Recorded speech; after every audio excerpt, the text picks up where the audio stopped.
Hi, this is a video about what graph you should choose to represent your data. So like, should I draw a line plot? Should I draw a bar graph? Should I draw a histogram? Should I draw a scatter plot?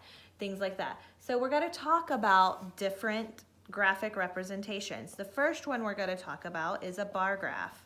In a bar graph, it displays and compares data. So displays and compares data. So for example, a bar graph displays and compares data. So for example, what sports do people like best? So what sports do people like best might be like, or what type of pets does somebody have, do people have?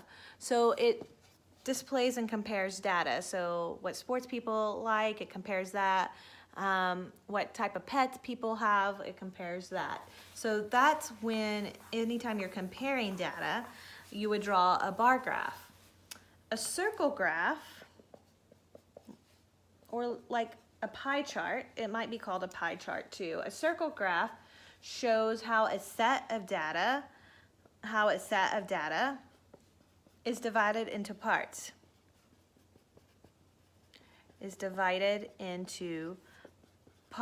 So a circle graph shows how a set of data is divided into parts. For example, how many of each animal does the zoo have? A circle graph most of the time shows percentages. So how much does each the zoo have? How much of each animal does the zoo have? So how many birds do they have? How many monkeys do they have? Okay, you could put that in a circle graph. A line plot. A line plot shows frequencies of values. Shows frequency of value. And remember what frequency is. Frequency is how many times it occurs. So does it occur twice? Does it occur 3 times? That's its frequency. So a line plot shows frequency of values. So for example, the number of hours you study for a test.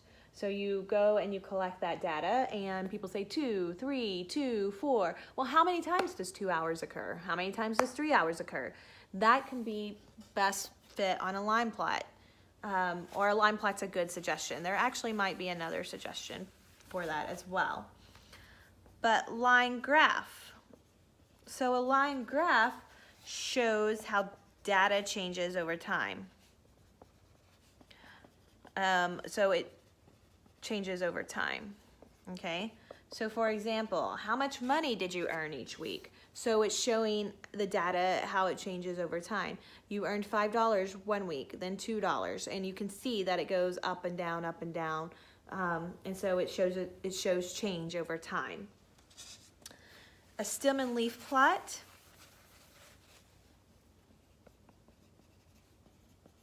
A stem and leaf plot shows how often data values occur and how they are distributed.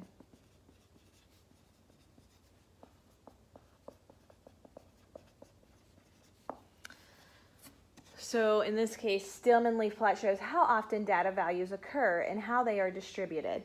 So how many times does 61 occur? So in this case, like how many free throws did he make each game? So he made 20 one game, 30 one game. Well, did 20 come across a lot of times for each game? Because that might be his average. So we can put in a stem and leaf plot to compare that data. Okay, so with all that said, now I'm going to read some things and we're going to decide what is good. So which type of display would be most appropriate to compare the monthly rainfall for 5 cities? So we're comparing data. And remember, the one that compares data is a bar graph. A bar graph compares data. So, and then the next one, the number of points scored per game by the basketball team during the season. So we're looking at how the number of points is changing over the season. So we're looking at it, how it's changing. So how is it changing? That would be a line graph. because it's changing over the season. This one, the number of books read by each student in third period class, the number of books read by each student. So that's showing frequency. That's showing how many times does 2 occur, how many children read 2 books.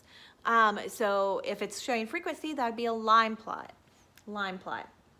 And then the percentage of the variety of cakes by a bakery. So percentages, I'm showing percentages, circle graph. It's easy to show percentages in a circle graph. The number of magazine subscriptions sold by each member of the sales staff. So we are comparing the magazine sales and how many each sell that. So that could be a bar graph. How many are sold by each graph? So like National Geographic, or 5 of them are sold. So we can do a bar graph for that.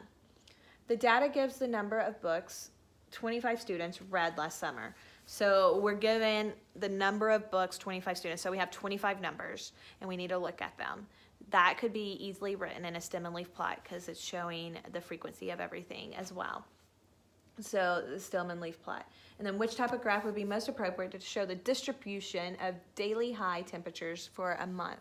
So the distribution, if we want to show distribution, we are going to do a stem and leaf plot. So there you go. There is some examples of what you could choose when you need to represent a certain piece of data. Thank you for watching.